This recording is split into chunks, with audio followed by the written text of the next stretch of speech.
Our speaker today knows more about the hotel business than anyone I've ever met. His company, Rockbridge, develops, designs, and builds hotels. But not just any hotels, award-winning hotels. For example, the Eliza Jane in New Orleans was recognized as the best hotel conversion in that city. Jim founded Rockbridge in 1999, focused on creating great teams while providing a vision for how to grow, lead, and identify opportunities for success. To celebrate their 20th anniversary, Rockbridge announced that the company has 4 core themes. They all begin with R. These are relevance, relationships, resilience, and responsibility. I think it's rare to find a company that communicates its core values as clearly as this one does. But Jim's vision extends beyond Rockbridge. He's dedicated to make a difference in the communities in which he operates. In 2012, Jim created and launched RTRX, a leadership event designed to raise awareness and funding for cancer research. Through this group alone, Rockbridge has raised several millions of dollars. But that's not all. Jim is the top individual fundraiser in the nation for Big Brothers and Big Sisters. Rockbridge has been honored for 3 consecutive years as a top philanthropic company in Central Ohio.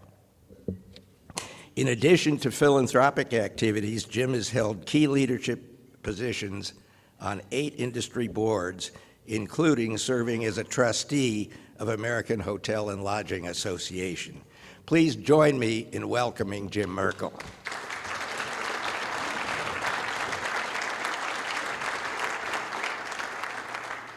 Okay, thanks, Ken. I want to thank Ken and Scott Brown for inviting us today.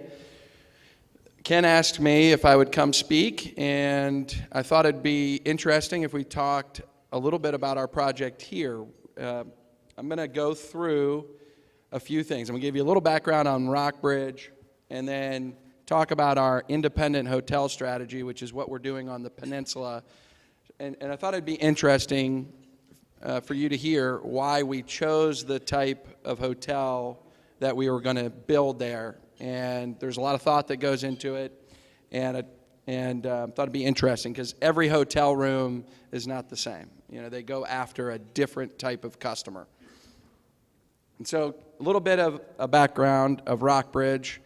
I got very lucky. I worked for Bank One Capital, and they put me in this real estate investment group that invested essentially in hotels. And when the bank sold to First Chicago, we started Rockbridge. And so 4 of us started Rockbridge, and we had this skill of understanding the hotel business. If you guys recall Jim Pickett and Pickett Suite Hotels, well, if they were here, they would tell you, when we started the business, they would tell you they made every mistake in the book when they did Pickett Suite Hotels. The late 80s came, they sold the business, and we started Bank One Capital, but then Rockbridge built on the foundation of that experience.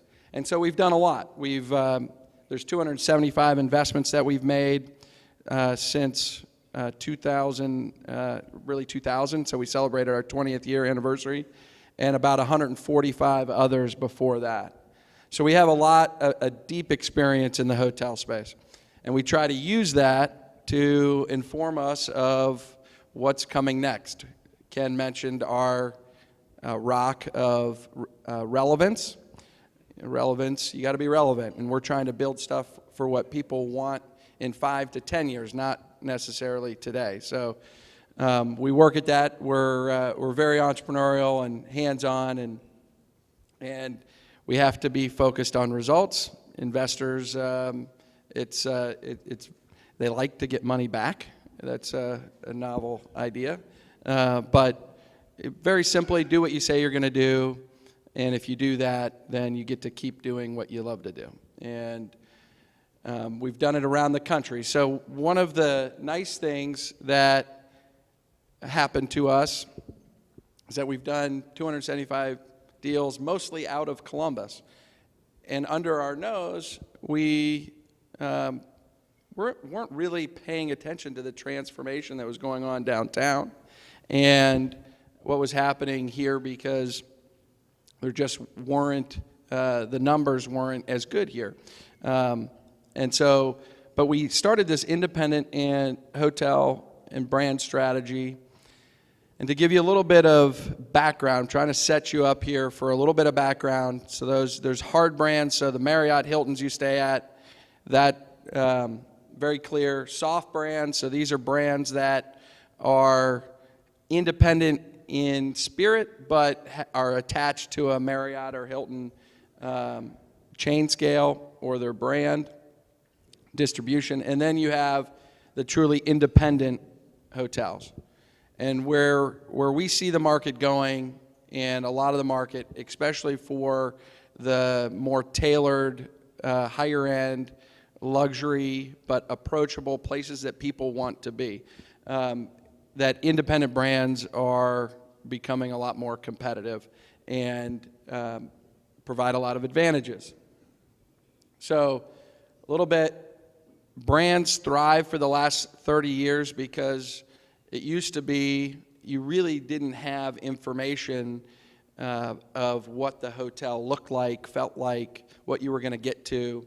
Holiday Inn would have a great Holiday Inn and then a terrible Holiday Inn. And once that brand trust is broken, you don't know, you're not brand loyal. And so brands like Courtyard and Marriott made a living off of being consistent, everything the same, homogeneous. You go to one Courtyard, you've seen them all. And that's what happened for 30 years. On the heels, the consumer reaction to not being able to have that brand trust and consistency from market to market. Well, that's all changed. The demographics have shifted, where this next generation, the millennial generation and everything after it, they travel a lot more. They care a lot more about the details. They don't want to be in a vanilla box in the same and have the same experience from hotel to hotel to hotel. And they're driving the decisions of this of the market. So they have incredible market influence. And then you take the technology and the social media, and I know we all have cell phones, and it's changing the landscape, changing it from an access to information. It's also I think everybody, but certainly the next generation, they want to be independent. They want to curate everything on their own. And so they don't want somebody to tell them that you have to do this or that. And technology and your phone and the mobile booking can enable anyone to curate their own experience. And you have standards and access to information through other reviews that other people put out there. How many people look at TripAdvisor or look at reviews before they go and stay? I do it. So it's very, it's in your fingertips like never before.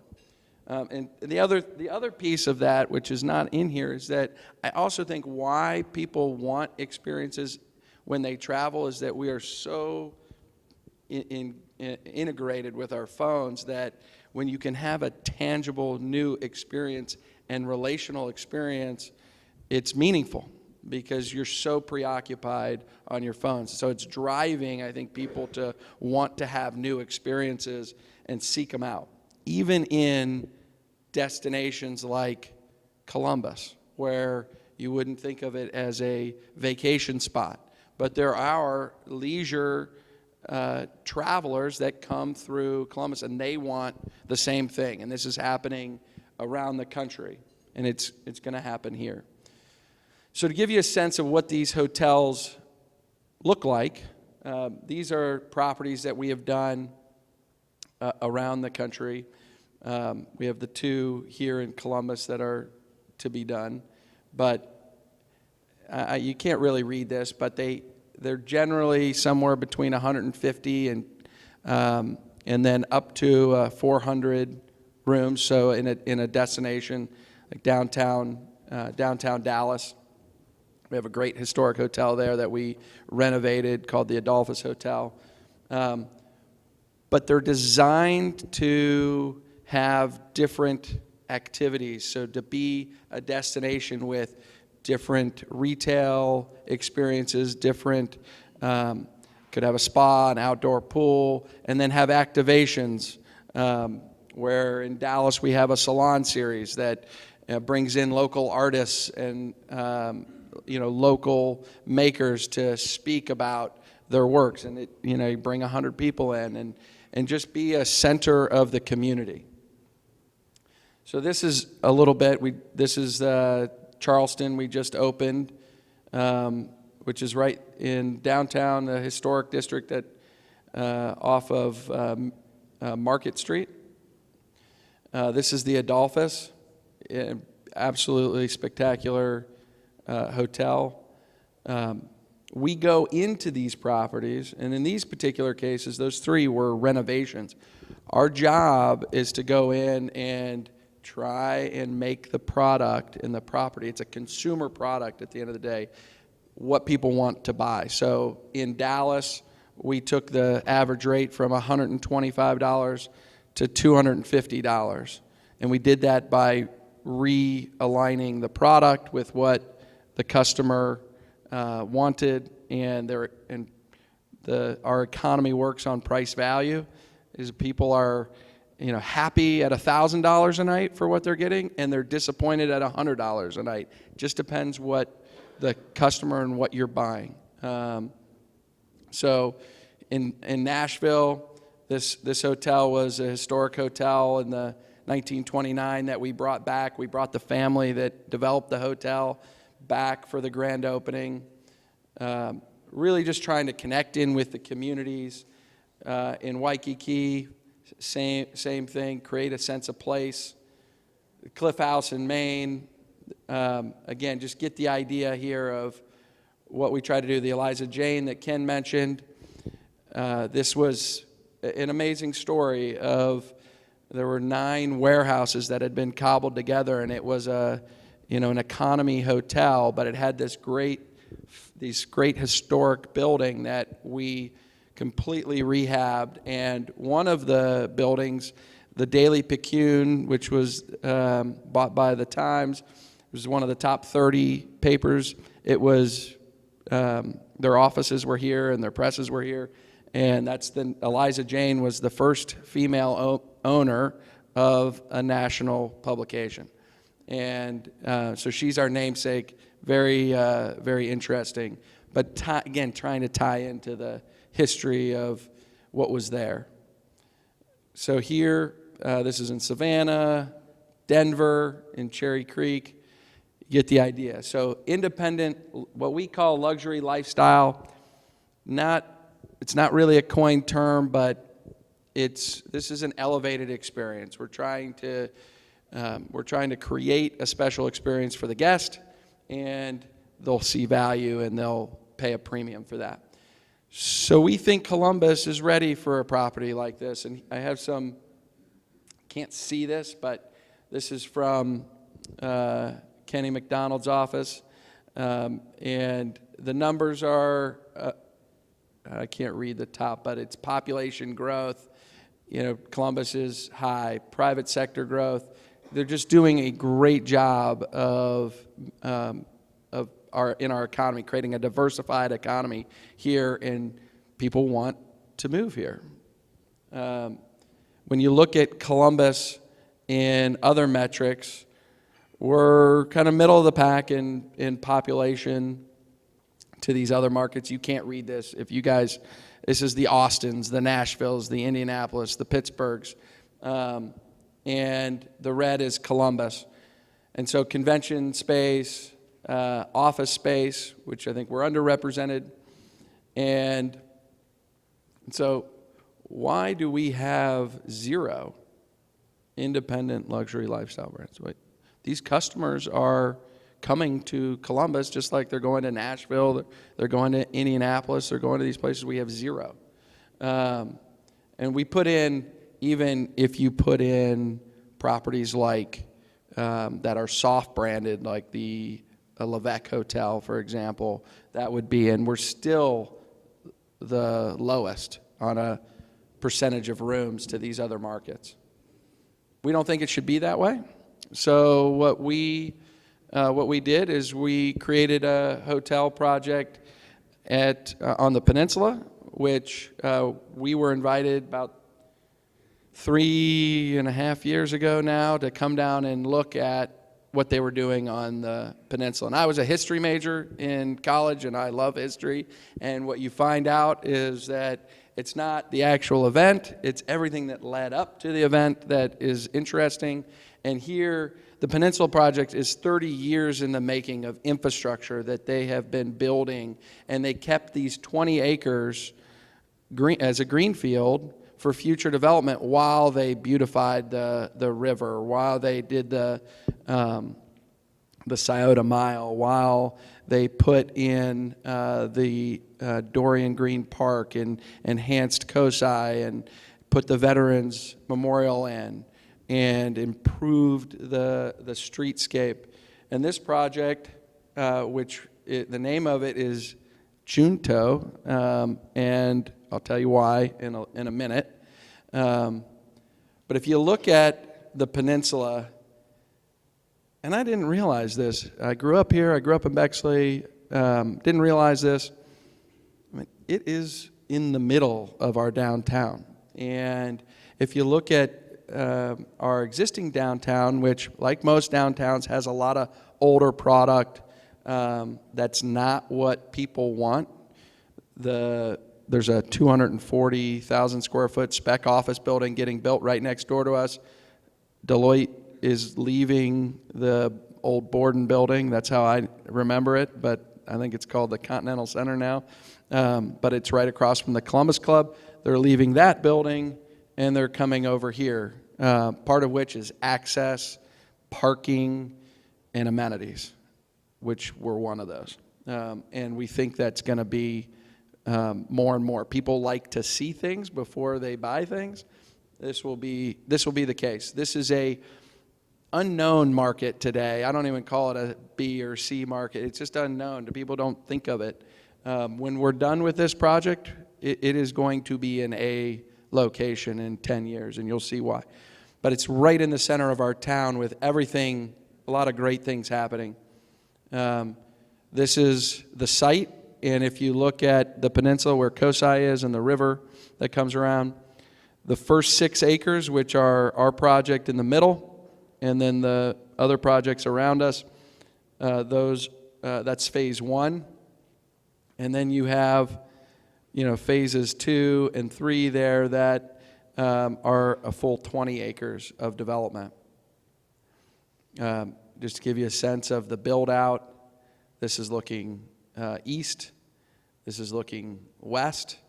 Again, the middle buildings there, the other ones are intended to be 1.8 million square feet of new office space. And if you ask people in the office business, where is Class A office space? People want to be in the Arena District or the Short North. There's not a lot of product. And so if you're gonna build, this is going to be a primary location. And we have the top office builder, developer in town building the office building here, which speaks to their belief in, and that's Daimler, who many of you probably know. And they're doing a great project. I don't know if I can point to it. It's right to the right of that box there. This is our project, and we wanted it to feel like it was multiple buildings that have been cobbled together and put together. Our goal is that we want the project to feel like it's been around for a while. And when we did our project in Savannah, people walked in the first week and they'd say, "What was this before it was a hotel?" Like, it was never anything else. It was a hotel. We built it from the ground up, but the goal being for it to look like it'd been there for a long time and retrofitted. This is the backside of the project, and because of the site dimensions, we created an alley there. You see a little bit of a hole there with a glow. That's an alley that goes through the center of our site. We'll talk a little bit about that in a rooftop. So here's why Junto? Well, so when we were doing our research, Franklinton was named after Benjamin Franklin.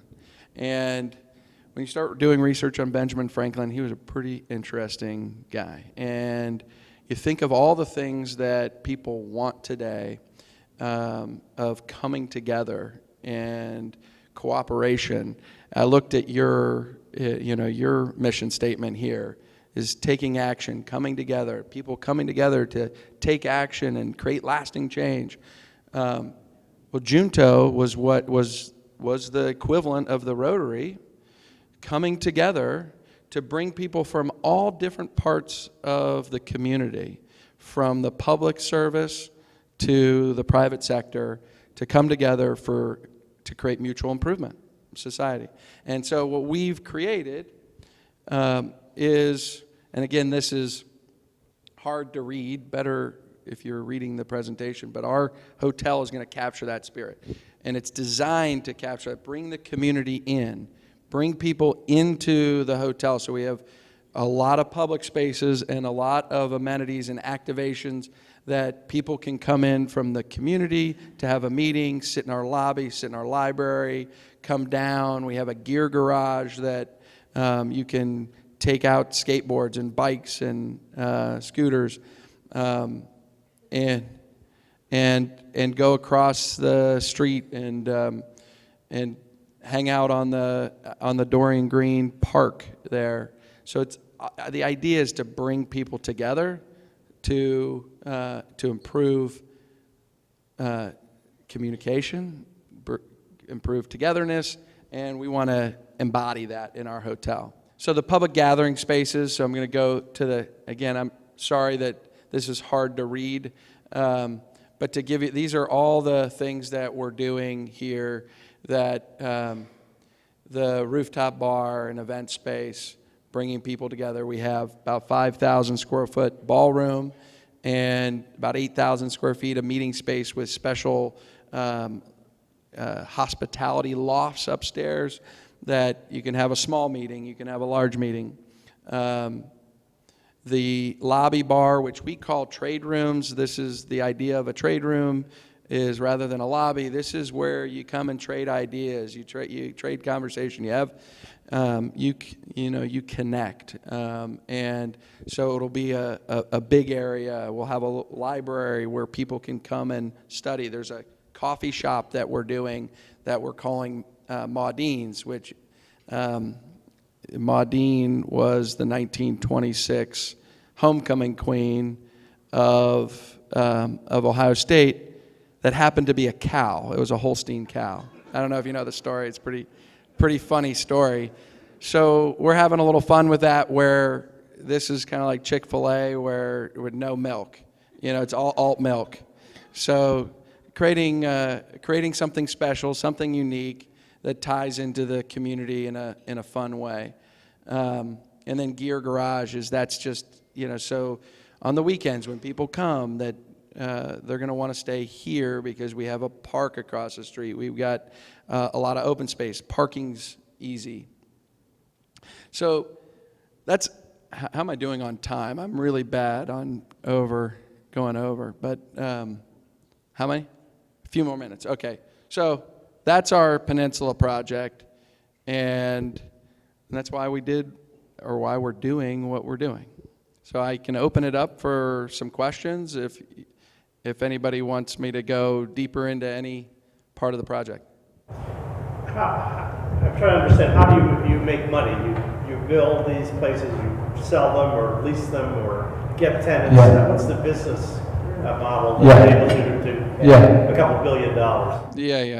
Yeah. So this project, we're the developer. So we're the owner, and we put together an investment group, which is an investment group that we raise funds, and then we raise money for one-off projects, mostly institutional on our funds, and mostly family office, high net worth on the individual projects. Did you sell a lot of property? Did we sell? You sell, I mean, is that? Yeah, we do. That's one of the one of the things about giving your money back to your investors and creating the value. So we have to sell in 5 to 10 years. The development projects tend to take a little bit longer to mature, and sometimes when you get lucky and you get a good buy, you can turn it in 3 to 5 years. And are you the operator as well, services? Yeah, so great question. Yeah, so the question was, do we operate as well? So we develop, own, and so we started an operating business. We've owned 3 management companies. We also do business with other management companies. But when it comes to the independent space, it is a very specific skill set. And so we started a company that has done probably 60% of our properties that are operating in the independent luxury lifestyle space. It's called Make Ready.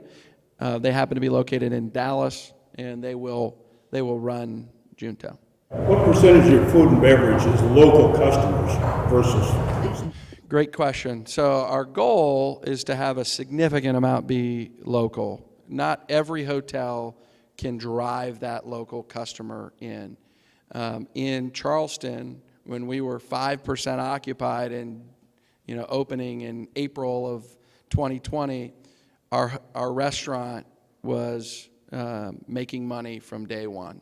And so now we have the problem there of our actual hotel guests can't get reservations, and so we're managing that. So the goal is to really be a part of the community so that the locals come in, and that's our goal, to be the hub of the peninsula where people from the apartments and the office buildings and in and around the area meet there, eat there, drink there, socialize there. So thank you. Appreciate it. So Jim, I did have one more question for you. When is Junto going to open? Great. Summer of 23. Summer of 23. Okay, thank you. As it has been said, it's been a challenging year, and I want to really thank everyone again for daring with me this Rotary year. And I dare you to continue to support and grow your club in the coming year as we get back to hopefully a normal, typical in-person meetings under President-elect Amanda's leadership. And I really look forward to seeing all of you next week at the Changing the Guard. Hope you have a great week, and we are adjourned.